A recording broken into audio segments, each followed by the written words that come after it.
Welcome to the NBA Coast to Coast podcast brought to you by lineups.com. Nate and Josh coming to you here to kick off the work week Monday, December 22nd. Going to have an interesting week with Christmas this week, but we do have 7 games on the slate tonight. So we're going to be taking a look at best bets, some player props, everything you need to get your bets down here tonight. So make sure you are subscribed to that channel. Continue to follow along with us all season.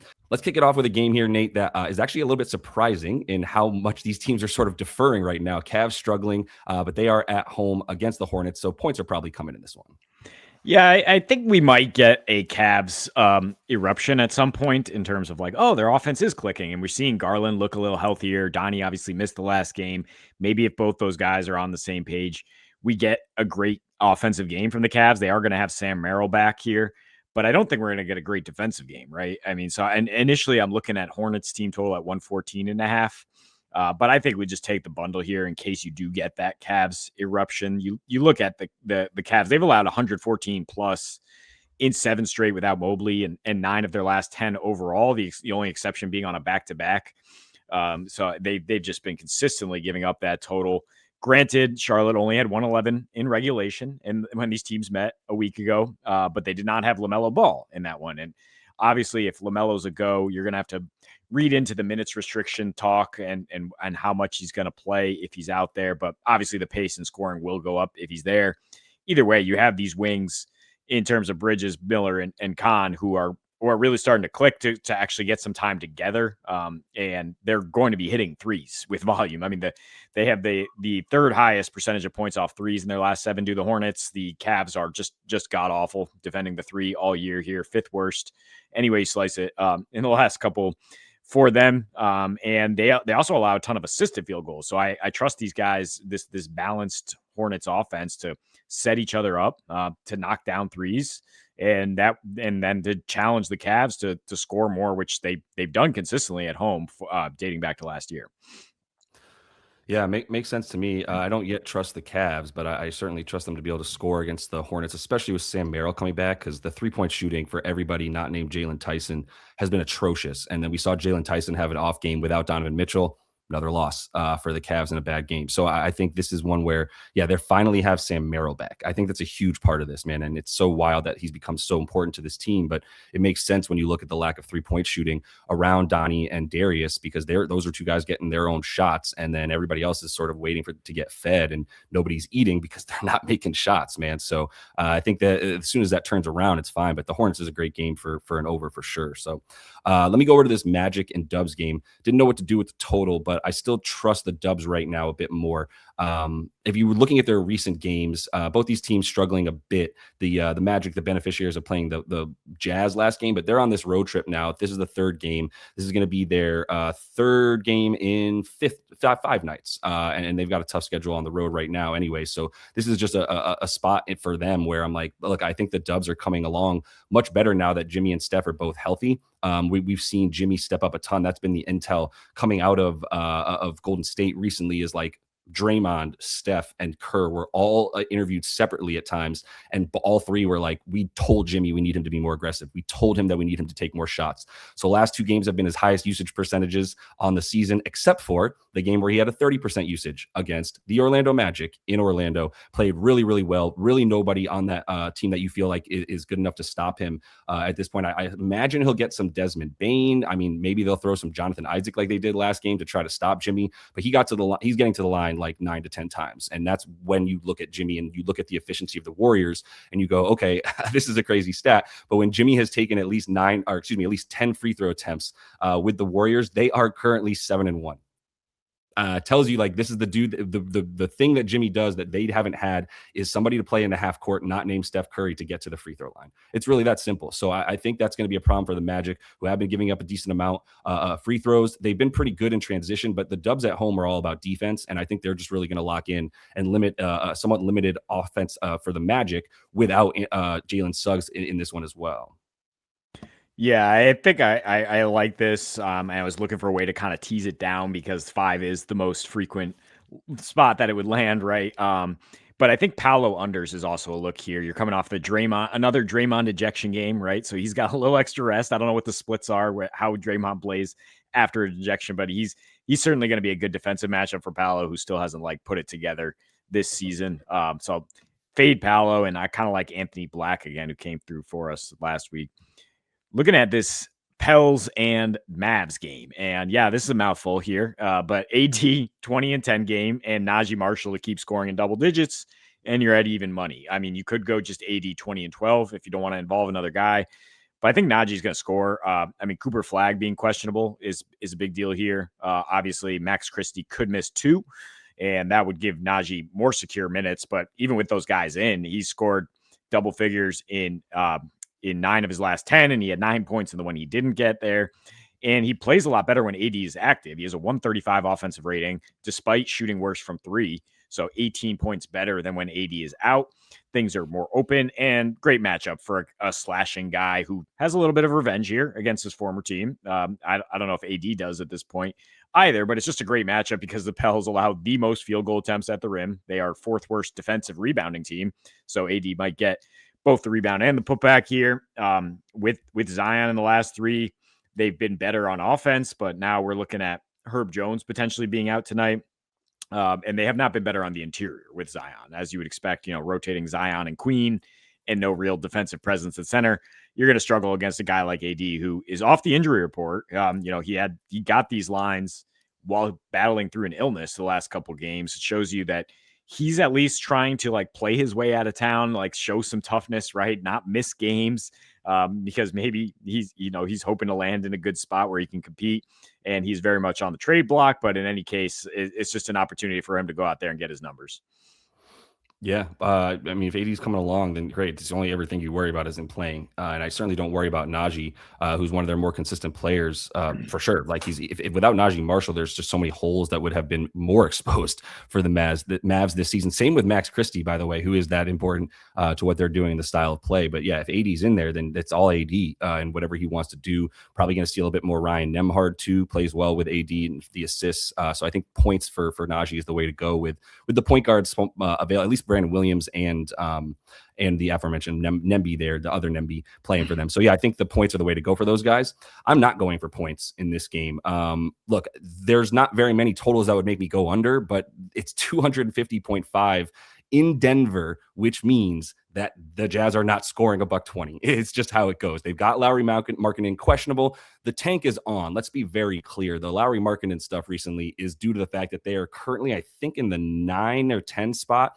They have to be better than the eighth or better, right? In terms of eighth worst or better, so that they can make sure they get a top 8 pick in the draft to avoid having to give that pick to the Oklahoma City Thunder, right? Anywhere from 9 and higher. So they need to be bad. And this is where it is. It's one more year of Lauri. They know Lauri wants to stay there. Let me just say that. He's already played his cards and said, I don't want to leave. My family loves Utah, but I also want to win. And they're like, well, you told us you didn't want to leave. So we're not going to really try to win just yet. We'll build around you after next season.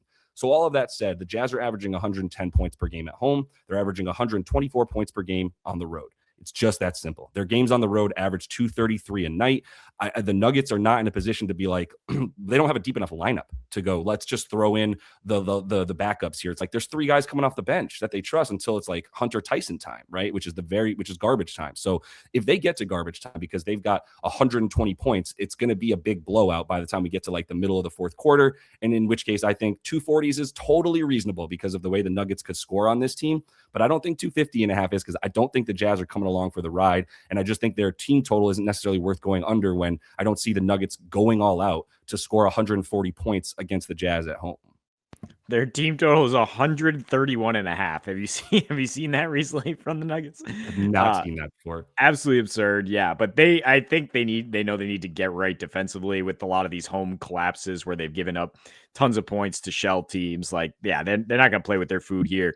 They got Dallas tomorrow. Both these teams have back-to-backs, right? So I don't know how the Jazz are going to play it with the tank. Maybe they want to play Markkanen in this game when they know they're not going to win, and then they can sit him against Memphis and then hope they lose that one. But in any case, yeah, we'll get to that player props in a minute. My look here is LaMelo to hit 3 threes. And this is, I think, a safer way to play it than any volume play, like on the points and assists, because his minutes are a little bit of a question mark. But I mean, if he's in the 25 to 30 minutes range, I think he's getting them up, man. I mean, he's getting like 10 threes up. Most likely. We covered how bad the Cavs are guarding the 3-point line, particularly above the break threes recently. He's averaged 12 3-point attempts his last three against the Cavs. And for what it's worth, the last matchup, 13 points in just 23 minutes because he was dealing with whatever last March, but hit 3 threes, 3 of 10 threes because he's willing, like he's just a showman, right? I mean, if this is a potential shootout spot, if this does go over as we're hoping, he's just going to look to hit these step back threes. There's also a ton of catch and shoot threes happening against the Cavs, right? So if they get them in the blender, if this defense continues to struggle, and if those other wings are passing it up, LaMelo might not have to create his own threes that much. And with the hurt wrist, like he might not be attacking the basket as much. He might just be settling for this stuff. Coming off a little bit of a dud against Detroit, but I think he bounces right back here. Yeah, this is a low number for him. I've been trying to figure out how to play him with the low stuff because he still is getting high 20s. Probably just a matter of time until he's back in the low 30s. If it's, I don't know what's going on in Charlotte. I've tried to do a couple plays with him recently because of the low numbers and they haven't hit, but not the threes. And he's still chucking, man. So that would be how I'd be attacking him if I was going to bet LaMelo tonight as well. I am going to bet on Isaiah Collier because he basically averages a potential assist every 1.5 minutes. And there was a little spell there where he was going down in minutes. Big time wasn't really getting more than like 12 for roughly like a 5 or 6 games, about a 4 or 5 game stretch there. But just a weird little stretch of him getting like really low minutes. Lowry being out has definitely coincided with an uptick, but he was already getting that uptick in minutes back into the low 20s with Lowry available against the Grizzlies, against the Mavs. And then the last 2 games when they've been playing without Lowry, we're still talking about him getting about 28 minutes a night. And regardless, like there's been a couple OT games. So we'll say like mid to high 20s for Collier without OT, but he's getting crunch time. And that's why he's getting more minutes in OT because they have him out there at the end. I don't want to say this, but it does seem like there's some correlation between Will Hardy being like, well, I'm not really trying to win too much, and Isaiah Collier being out there a lot, which I don't totally agree with. They've been competitive over a handful of the last games, and Collier's been out there getting minutes, but it's just that simple, man. I don't care who he's playing, where they're playing. As long as it's a basketball game with 10 guys on the court and Isaiah Collier is one of them, if he's getting 20 minutes, I'm taking 6 to 7 assists. And I would love 6 assists at 20 minutes. And if you do believe that the 24 to 28 is now his projected minutes, then I'm fine with 7 as well. Against a Nugget squad that not bad by any means. They're pretty much middle of the pack, limiting assists in general. But again, I do not care about the matchup, whether it's been OKC, Minnesota, Orlando. I don't care. It's Isaiah Collier getting 20 to 24 minutes. And so I'm going to take him to get a bunch of assists. And 6.5 flat is probably fair at this point. And it's not like we have much of an edge. And again, I don't care because I have to keep betting on Isaiah Collier, whether that's a fallacy or not. I personally have won too much money to stop betting on him now. I know you don't care, but it is also a good matchup against Denver, which does not really guard the corner 3, does not really stop shots at the rim. Jokic is going to be completely disinterested in playing defense against these dudes on the front end of a back-to-back. So I was definitely looking at Ace Bailey at Svi to hit some of these threes, and Collier probably be the guy who's going to kick it out to them. So, I mean, maybe there's a correlation there. And on the other side, I mean, I think Bruce Brown can potentially not even stay hot. I mean, because this is just a really low number, but maybe like get some mop up time here if he's coming. He's back to coming off the bench, which seems to make him feel more comfortable after starting against Orlando, and then he goes for 12, 12, and 2 against Houston off the bench. Peyton Watson looks like is gonna trending in here, but I don't know how many minutes he's gonna play again front end with Dallas tomorrow night. So maybe they save him a little bit. And he was trending up, Bruce Brown, the last 2 with Watson in the lineup, averaging 12.5 RA against Houston and Sacramento, which are, I suppose, tougher matchups here. I mean, Sacramento has been up and down, but Houston certainly, Utah just doesn't get more juicy, especially Utah on the road when you're adding rebounds, right? Because they shoot like 44% on the season on the road. It's been even worse lately. Like you said, they're starting to field lineups that they hope will not be competitive.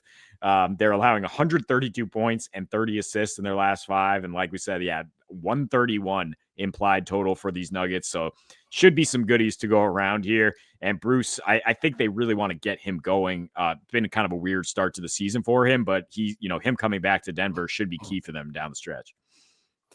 Yeah, I would be going under on stars for Denver. I'm not going to because it's the Jazz and we have a 250.5 total that the market has decided is where this game should be. So I'm not going to argue with the market and be like, it's not going to be a blowout. Jokic is going to go off. I'm not going to take an under because he could score 32 points in the first half. Similar with Murray, but definitely guys like Bruce Brown, I like. It's just all of that said, man, I still have to fade Cam Johnson. I don't like picking on him because I don't think he's a bad basketball player, and he seems like a really nice dude overall as well.